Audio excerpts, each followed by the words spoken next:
मेरा नाम रमशा है। मैं एक आम सी लड़की हूँ, लेकिन मेरे ख्वाब बहुत खास हैं। मेरी उम्र अभी 16 साल है। मैं अपने शहर के एक गवर्नमेंट स्कूल में 10वीं जमात की तालिबा हूँ। पढ़ाई में हमेशा अच्छे नंबर लाती हूँ, क्योंकि अम्मी चाहती हैं कि मैं एक दिन बहुत कुछ बनूँ, कुछ ऐसा जो मेरी पहचान खुद हो। मेरे अब्बू का साया मेरे बचपन में ही उठ गया था। मुझे उनकी ज़्यादा याद तो नहीं, लेकिन जब कभी अम्मी खामोशी से उनकी तस्वीर देखकर आंखें पोंछती हैं तो दिल कुछ कहने लगता है जो ज़बान पर नहीं आता। मेरी अम्मी एक स्कूल में उस्ताद हैं। उनकी तनख्वाह बस गुजारे लायकन होती है, इसलिए वो अक्सर मुझसे कहती हैं कि हमें इल्म का सहारा लेना है, क्योंकि हमारे पास और कुछ नहीं। अम्मी जब स्कूल जाती हैं या किसी काम से बाहर होती हैं तो मैं नानी के घर चली जाती हूँ। नानी बहुत शफीका हैं। उनके हाथों का बना खाना मुझे बहुत पसंद है। नानी के साथ मेरे मामू आमिर भी रहते हैं। सब उन्हें बहुत इज्जत देते हैं, क्योंकि वो पढ़ लिख कर एक अच्छी नौकरी करते हैं। बाहर से वो बहुत शराफत वाले दिखाई देते हैं, लेकिन सिर्फ बाहर से। पहले पहल तो मुझे लगा कि शायद मैं कुछ ज़्यादा हसास हूँ, या शायद मेरे दिल में वहम पैदा हो रहे हैं। लेकिन वक्त के साथ मैंने जो महसूस किया वो महज ख्याल नहीं था।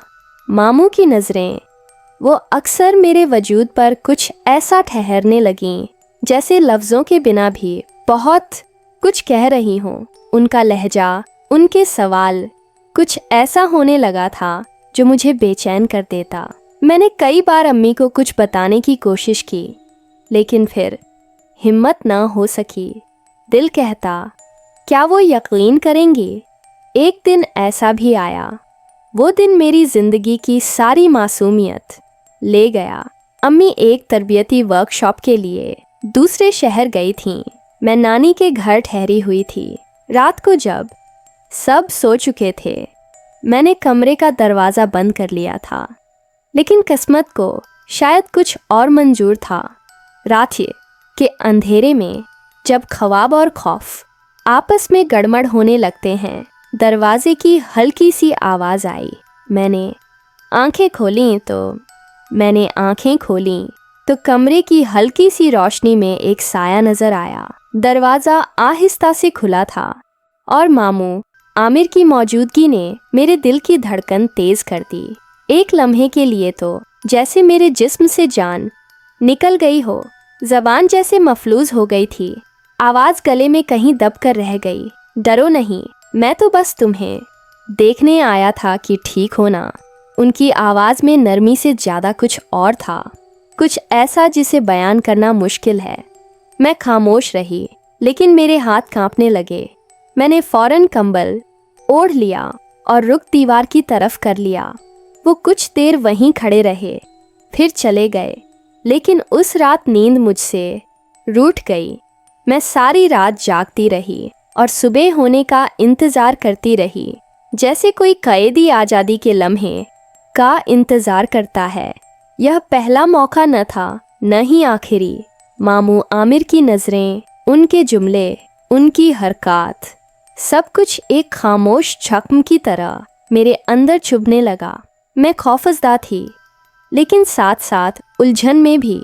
मैं चाहकर भी ये बात किसी से कह नहीं पा रही थी। मेरे अपने लफ्ज़ मेरे खिलाफ लगने लगे थे। अगर अम्मी ने यकीन न किया तो, अगर नानी नाराज़ हो गई तो, अगर सब ने मुझे ही कसूरवार ठहरा दिया तो, ये सवालात मुझे खामोश रहने पर मजबूर करते रहे। एक दिन जब अम्मी घर पर थीं, मैंने हिम्मत करके उनसे पूछा, अम्मी, अगर कोई बड़ा, कोई अपना गलत हो तो क्या छोटे को चुप रहना चाहिए? अम्मी ने चौंक कर मेरी तरफ देखा, जैसे वो मेरे अंदर कुछ पढ़ने की कोशिश कर रही हों। ऐसी बात क्यों पूछ रही हो रमशा? किसी ने कुछ कहा है? मैंने नज़रें झुका लीं। अल्फाज मेरे लबों तक आकर ठहर गए। मैं फिर चुप हो गई। शायद मुझे अभी और हिम्मत जमा करनी थी, लेकिन मैं जानती हूँ बहुत जल्द मुझे बोलना होगा। खुद के लिए, अपनी हिफाजत के लिए, क्योंकि अगर मैं चुप रही तो मेरे साथ वो सब भी खामोश रह जाएंगे जिनकी आवाज़ कभी सुनी नहीं गई। वो रातें जब सब सो जाते थे मेरे लिए किसी कैद खाने से कम न थीं। अंधेरे में न सिर्फ कमरे की दीवारें मेरे साथ बोलती थीं, बल्कि मेरी अपनी खामोशी भी मुझे डसने लगती थी। मैं अक्सर खुद से सवाल करती, क्या मैं गलत हूँ या जो मेरे साथ हो रहा है वो गलत है? मुझे ये तो मालूम था कि आमिर मामू का रवैया ठीक नहीं, लेकिन उस रवैये को जुबान देने की हिम्मत मुझ में अभी पूरी नहीं हो सकी थी। एक रोज़ स्कूल में हमारी उर्दू की स्थानी ने एक जुमला कहा जो मेरे दिल में उतर गया। जुल्म के खिलाफ खामोशी भी जुल्म का हिस्सा बन जाती है। उस दिन पहली बार मैंने महसूस किया कि शायद मुझे अब और बर्दाश्त नहीं करना चाहिए। उसी दिन शाम को जब अम्मी ने मुझे खाने के दौरान पूछा, तुम आजकल बहुत खामोश हो रमशा, सब खैरियत है ना? तो मेरे लबों पर एक लड़खड़ाती हुई मुस्कुराहट आ गई, लेकिन दिल कह रहा था, नहीं, सब खैरियत नहीं है। मैंने अम्मी को देखते हुए आहिस्ता से कहा, अम्मी, अगर कोई करीबी इंसान आपके साथ कुछ ऐसा करे जो उसे नहीं करना चाहिए, तो क्या उसके खिलाफ बोलना गलत होता है? अम्मी ने चम्मच रख दिया और मेरी तरफ ध्यान से देखा। उनकी आंखों में हैरानी और परेशानी दोनों थीं। क्या कोई कुछ कह रहा है तुम्हें, या किसी ने कुछ किया है? मेरे दिल की धड़कन एक लम्हे को रुक गई। मैं चाहती थी कि सब कुछ अम्मी को बता दूं, लेकिन अभी मेरे लफ्ज़ मुकम्मल एत्मीनान के साथ साथ नहीं चल पा रहे थे। मैंने सिर्फ इतना कहा, अम्मी, अगर मैं कुछ बताऊं तो क्या आप मेरा यकीन करेंगी? अम्मी की आंखों में नमी तैरने लगी। उन्होंने मेरा हाथ थाम कर कहा, रमशा, तुम मेरी बेटी हो, तुम जो कहोगी मैं सबसे पहले तुम पर यकीन करूंगी। ये जुमला मेरे लिए एक चिराग की मानिंद था जो अंधेरे कमरे में जल उठा हो। मैंने लंबा सांस लिया और फैसला कर लिया, अब वक्त आ गया है सच कहने का, खुद के लिए खड़े होने का। अम्मी के वो अल्फाज, मैं सबसे पहले तुम पर यकीन करूंगी, मेरे लिए ऐसे थे जैसे बरसों की बंद जुबान को पहली बार एक सहारा मिला हो।